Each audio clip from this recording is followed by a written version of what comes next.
Well, I've finally gotten to watch Thor Love and Thunder, spoilers obviously, and I've seen a lot of people calling the death of Jane Foster a fridging.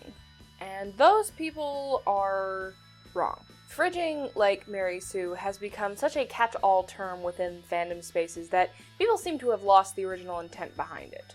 Fridging tends to get lobbed at nearly every instance of a female character's death.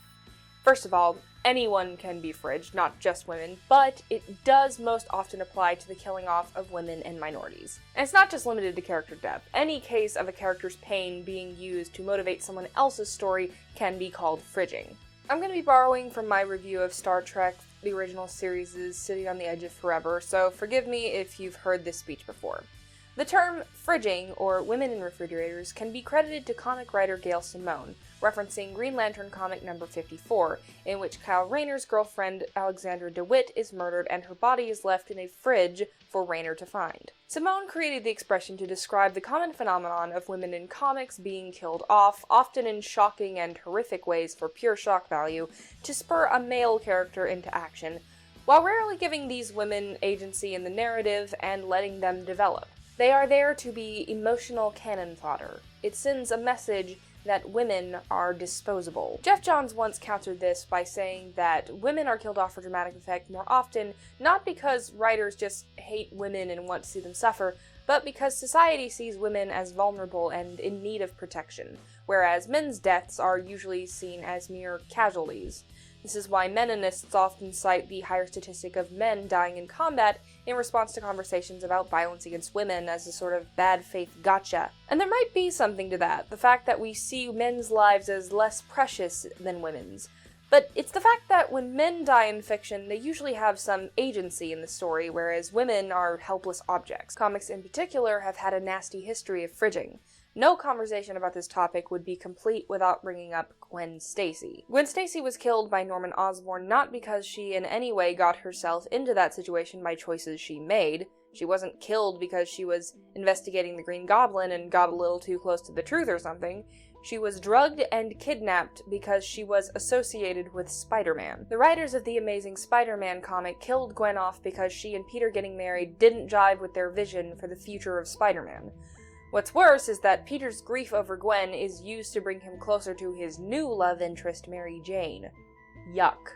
The Amazing Spider-Man movies fix this a bit by having Gwen be an active character in the story and not just a damsel that needs rescuing, but in the end, the movie just can't help having Harry use Gwen to cause Peter pain. Although hell, if we're talking about Spider-Man, one could reasonably say that Uncle Ben is the ultimate case of fridging. Barbara Gordon and Alan Moore's The Killing Joke is also a famous and extremely egregious example of making a woman's pain into a spectacle.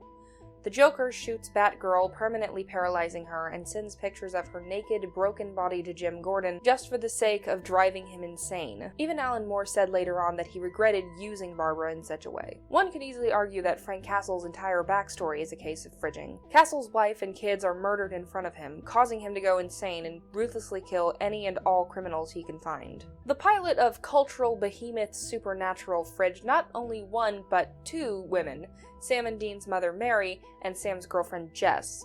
The death of Mary serves as the inciting incident for the entire show. Without it, there is no motivation for John Winchester to become a hunter, or to raise his sons to do the same. And Sam's entire motivation as a character 180s because Jess is killed in the exact same way by the same demon just to screw with him. And speaking of dead mothers, Shmi Skywalker, mother of future sand hater Anakin Skywalker, I don't like sand. literally serves no purpose in the prequel trilogy except to birth Anakin and then later be killed in order to push Anakin's turn to the dark side. Looking at non-heteronormative cases, we have Tara McClay from Buffy the Vampire Slayer, whose sudden and ugly death is not only the grandmother of the bury your gays trope, but also acts as the final step in her girlfriend Willow's arc of dealing with magical addiction and causing her to turn evil. Kill Bill is an interesting gender swap of the trope, as the bride's fiancé Tommy Plimpton is killed by the titular Bill to get revenge on the bride for leaving him, which then triggers her quest for revenge on him and all his allies. And Vanessa's death in the beginning of Deadpool 2 is an outright lampshade of fridging,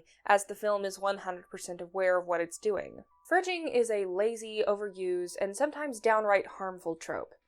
But Jane Foster in Love and Thunder simply is not a case of that. I don't know what movie you watched, but I watched a movie about a woman with limited time left to her choosing to live and die on her own terms. In terms of the MCU overall, Gamora's death in Infinity War is most definitely a case of fridging. While having a much more active character arc in the first two Guardians movies, Gamora in Infinity War is really only there to be sacrificed by Thanos, and for her death to cause Peter Quill so much man pain that he fucks up the mission to get the gauntlet from Thanos, which allows the snap to happen. It's all your fault, Star-Lord. You suck. But I would say that Natasha's death in Endgame is debatably not a fridging. Because even though she is sacrificed in the same way that Gamora was, she is not a helpless victim. She chooses to sacrifice herself. A hero's death and a fridging are not the same thing. I'd argue that Coulson in the first Avengers film was more of a fridge than Natasha. That being said, it is highly suspicious that of all the members of the Time Heist, the film kills off one of the only two girls in the group. But, you know, what can you expect from the absolute geniuses behind She's Got Help? Jane's death isn't a fridge because it doesn't serve Thor's character. Yes, of course, her dying hurts him, because Thor has lost everyone and everything at this point. His parents, his brother, his hammer, his home. But she's not here just so Thor can feel some man pain. It's not so Thor can learn a valuable lesson, it's not here to send him on some vengeance quest, and it's not used for shock value. Her death is not for anyone but herself. She's dying of cancer, and she chooses to die on her own terms rather than fester away in a hospital bed. That's a damn sight more courtesy that's been granted to most of the other MCU ladies. The film's title, Thor, Love and Thunder, is purposely misleading. Jane is the protagonist. Love and Thunder refers to Thor and the child he adopts. And Jane is the mighty Thor. It's her story.